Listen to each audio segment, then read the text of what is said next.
Buongiorno, le principali notizie. A Caltanissetta colpo la mafia di Niscemi, maxi operazione dei carabinieri, sequestrate 2 aziende di Catania e Favara coinvolte nel business degli oli esausti, sequestrati 6 milioni di euro, 35 gli arresti.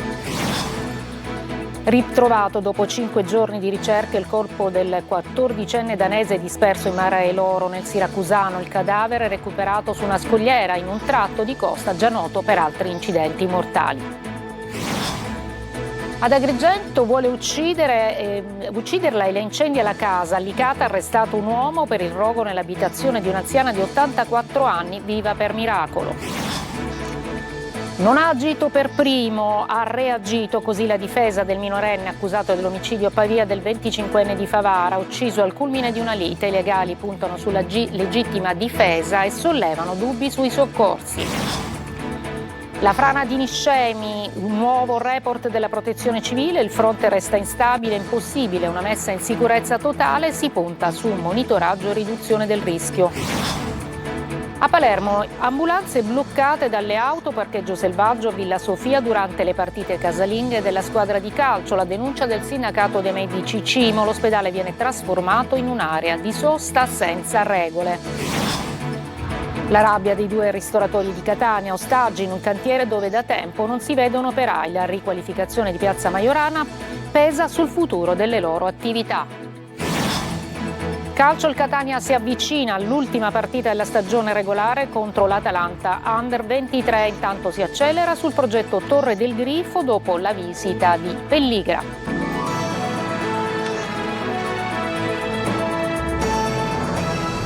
Buongiorno, eccoci, benvenute e benvenuti. Maxi operazione dei carabinieri questa mattina contro la mafia di Niscemi, smantellata una rete che controllava economia e droga, sequestrati 6 milioni di euro, 35 gli arrestati. GR Italia.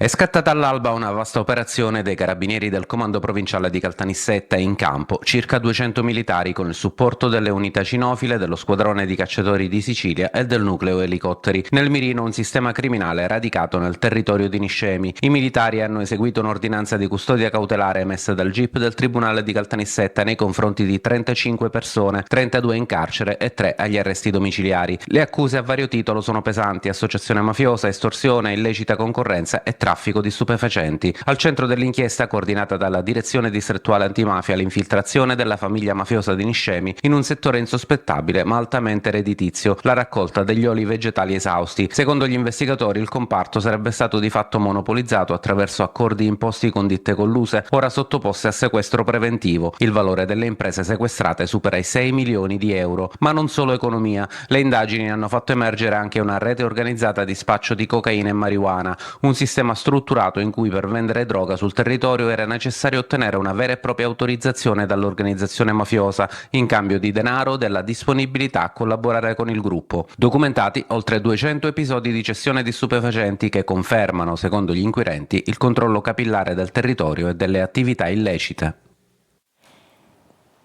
I militari della Guardia di Finanza di Messina con gli ispettori del servizio dell'Ispettorato Nazionale del Lavoro e dell'INPS, dai controlli su 2 gestori di stazioni di servizio a Barcellona, Pozzo di Gotto, sempre nel Messinese, hanno scoperto 27 lavoratori in nero e 31 lavoratori irregolari. Levate sanzioni pecuniarie per 570.000 euro. Ritrovato dopo 5 giorni di ricerche il corpo del 14enne danese disperso in Mare Eloro nel Siracusano. Il cadavere è recuperato su una scogliera in un tratto di costa già noto per altri incidenti mortali. Francesco Aloi.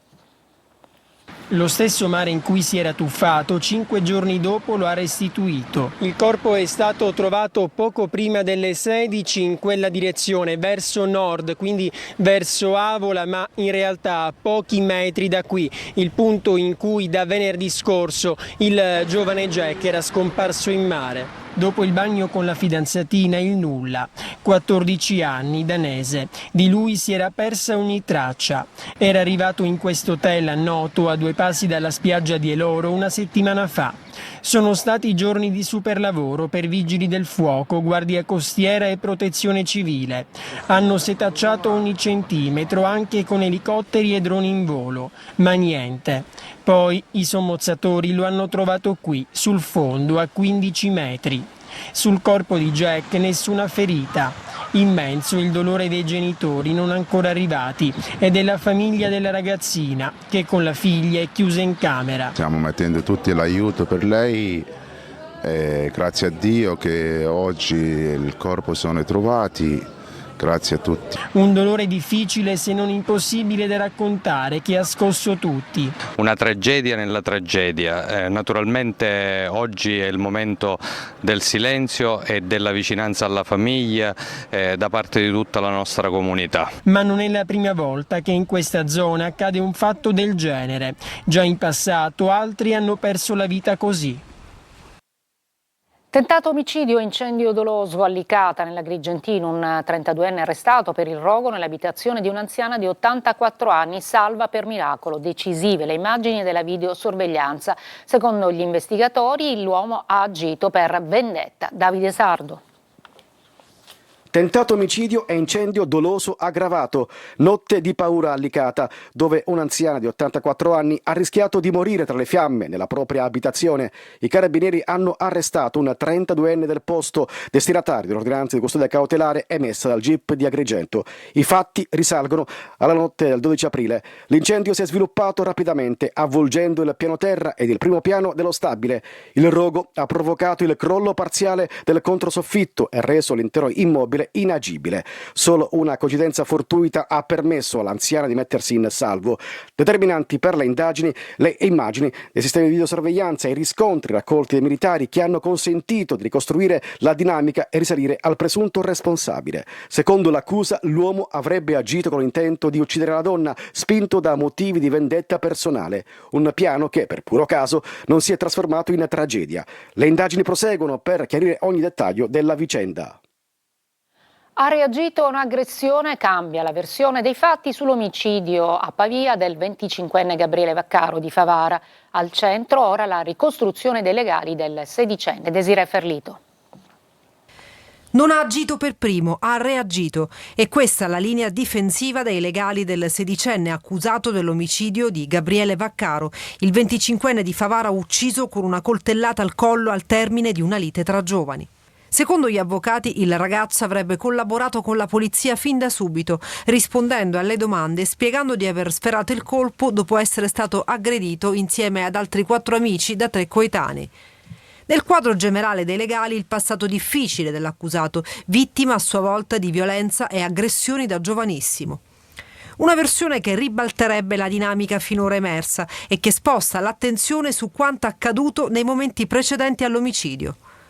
La colluttazione, sempre secondo la difesa, sarebbe nata da un rifiuto, quello di condividere una fetta di pizza appena acquistata. Questo è il dettaglio banale che avrebbe innescato la tragedia. L'arma non è stata ancora trovata, ma si tratterebbe con ogni probabilità di un coltello. E mentre si cerca di chiarire la dinamica del delitto, i legali sollevano anche un altro interrogativo cruciale: i soccorsi. Quando Vaccaro è arrivato al Policlinico San Matteo, l'emorragia era già in atto, nonostante l'intervento chirurgico d'urgenza. Il 25enne è deceduto poco dopo. Perché non è stato chiamato subito il 118? Si chiedono i difensori. Un punto che potrebbe pesare nella ricostruzione complessiva dei fatti e su cui sarà determinante l'esito dell'autopsia ancora da fissare. Giovedì l'interrogatorio di garanzia, il primo momento chiave per chiarire dinamiche e responsabilità.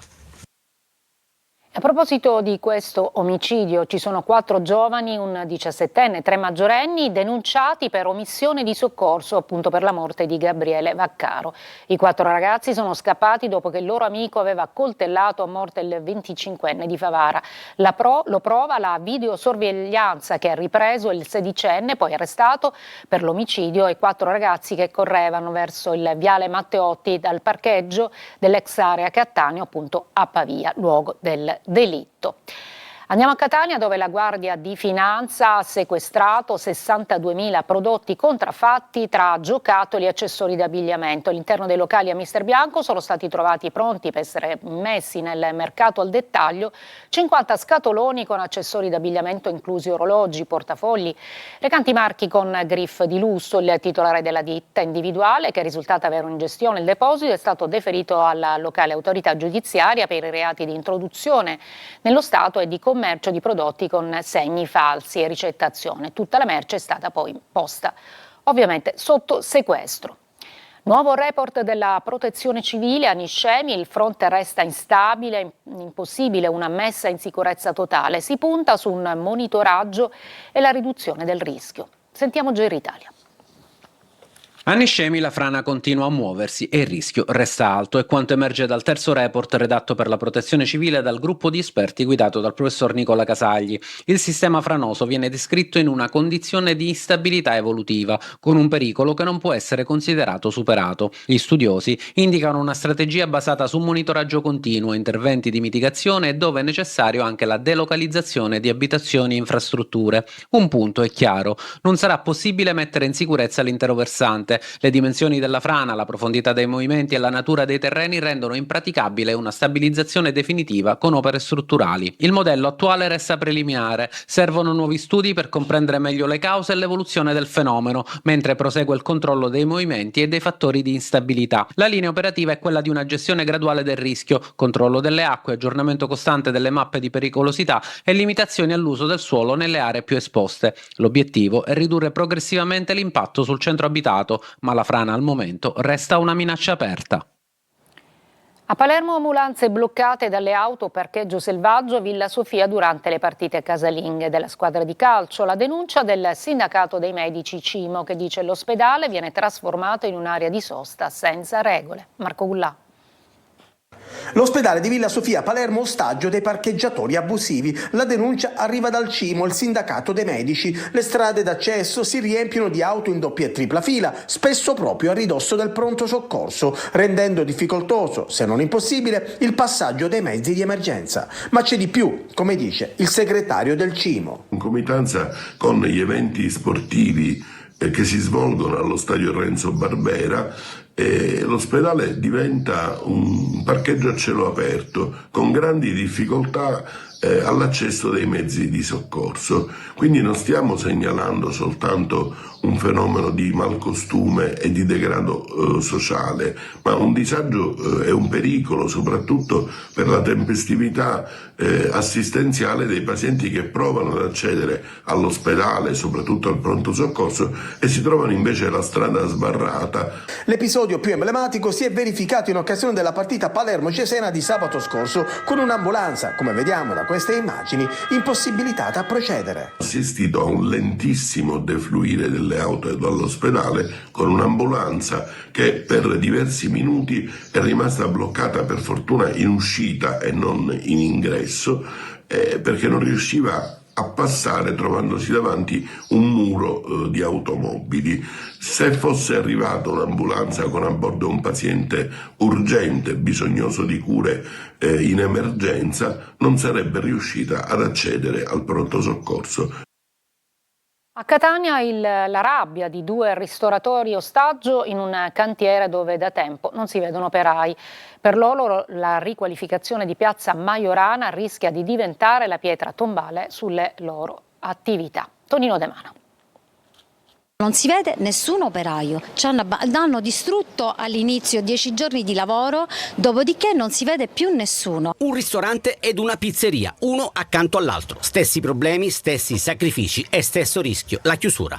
A Catania la riqualificazione di Piazza Angelo Maiorana potrebbe costare cara ad alcune attività commerciali finite dentro l'area di cantiere, dove però non si vedono operai. Dall'inizio dei lavori, ottobre 2025 ad oggi, poco o nulla è stato fatto, gettando nello sconforto gli operatori della ristorazione. Io sono aperta e non riesco più a sostenere le spese. Qua siamo in mezzo allo schifo, scusando il termine. Stiamo facendo sacrifici e questi sacrifici se ne stanno andando a go-go. Non riusciamo più a respirare, non riesco a mantenere il personale, non riusciamo più a mantenere noi stessi. Qua c'è il rischio di chiudere da un giorno all'altro. La pizzeria esiste da 23 anni, mai abbiamo toccato così il fondo, ho dovuto ridurre il personale, i ragazzi sono a casa e rischiamo veramente grosso. Lamentele per chi risiede in quest'area rimasta senza marciapiedi, al buio e quindi senza sicurezza.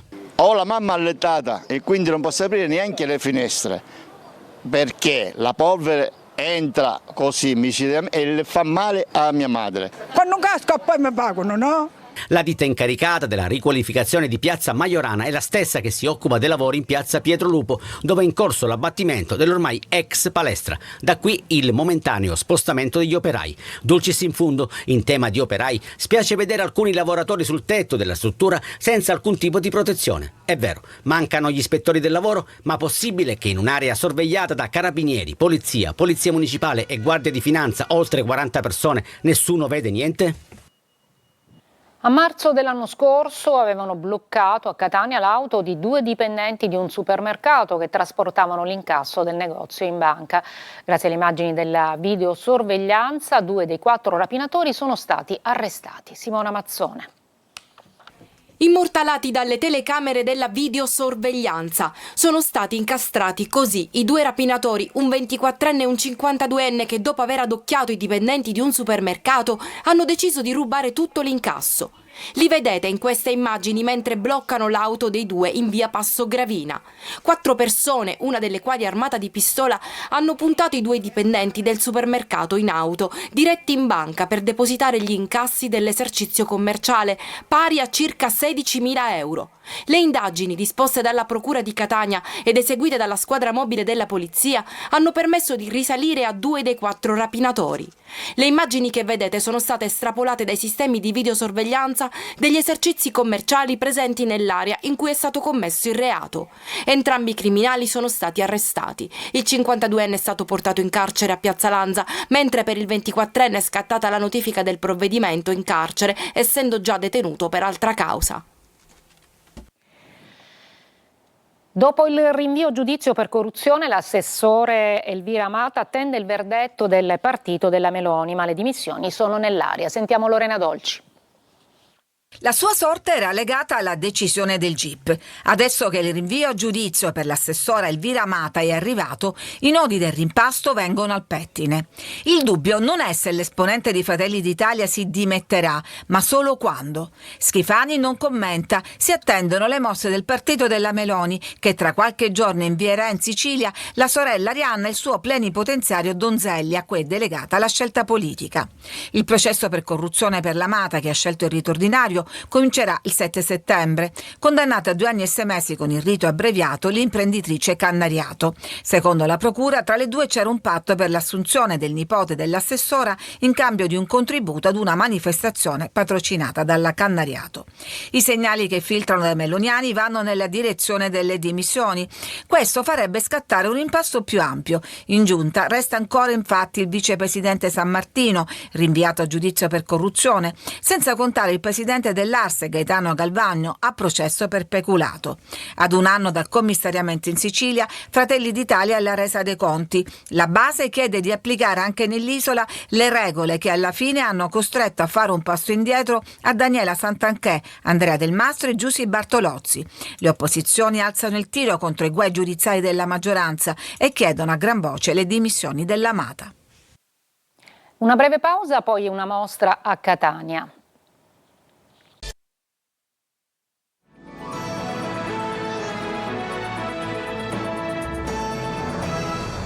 A Palermo gli agenti della polizia penitenziaria del carcere Pagliarelli hanno arrestato un uomo di 68 anni che ha cercato di consegnare hashish e crack al figlio di 38 anni recluso, che adesso è stato denunciato. Veniamo a Catania, inaugurata la mostra Fare cose di Alfredo Pirri alla Fondazione Brodbeck. Sentiamo Orazio Longo. Nulla è come appare, succede in Fare cose, progetto di Alfredo Pirri per i grandi spazi della Fondazione Brodbeck di Catania, sito post-industriale nel cuore del centro storico della città, curato da Cesare Biagini Selvaggi e Gianluca Collica. Sculture, disegni, installazioni per Pirri non sono immagini stabili, ma processi in divenire. Un dialogo aperto con l'architettura che spesso nel mio lavoro è il tema centrale che affronto, dove per architettura non bisogna intendere solo gli spazi costruiti, ma appunto qualcosa che ha a che vedere nell'esperienza umana che riguarda il rapporto fra luce e volumi. Una mostra che riassume opere dal 1988 ad oggi. Una grande sfida alla percezione di tutti noi, del pubblico che interverrà, perché Pirri non riproduce nulla ma fa accadere le cose. E cosa accade in particolare? La materia diventa effimera, diventa luce. Con il progetto Archivio Forward Rewind, Pirri apre il suo personale patrimonio storico con un implicito invito a preservare la cultura come linfa vitale della società. Visite fino al 30 settembre, nei giorni di giovedì, venerdì e sabato. Breve pausa, poi il Catania che si prepara al match contro l'Atalanta Under 23.